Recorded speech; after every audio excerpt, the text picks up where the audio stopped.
ঘরের একটা মহিলা যদি নামাজি হয়ে যায়, তার ছেলে নামাজি হবে, তার মেয়েটা নামাজি হবে, শাশুড়ি নামাজি হবে, স্বামী নামাজি হবে, এই পরিবার পুরা জান্নাতি হয়ে যাবে।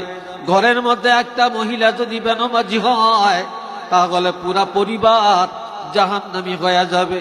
এই জন্য আমার আল্লাহ বলেন, ও মহিলারা, তোমরা পর্দার ভিতরে থাকো, গণ্ডির ভিতরে থাকো, দেওয়ালের ভিতরে থাকো, হাটে বাজারে যাও না, রাস্তাঘাটে যাও না, রিসোর্টে দৌড়ায়ও না, তোমরা পার্কে যাও না, পর্যটন এলাকায় যাও না, বিবাহ খাইতে যাও, পর্দার সাথে যাও।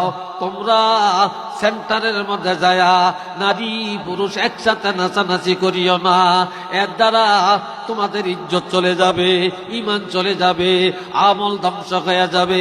একজনের বউ আর একজনে নিয়ে যায়, একজনের হালাল স্ত্রীর প্রতি আকর্ষণ থাকে না, হালাল স্বামীর প্রতি আকর্ষণ থাকে না। হারাম স্বামী, হারাম যুবক আর হারাম মহিলার পিছনে তোমাদের নজরের আকর্ষণ বেড়ে যায়। একটু কন্যা নাউজুবিল্লাহ।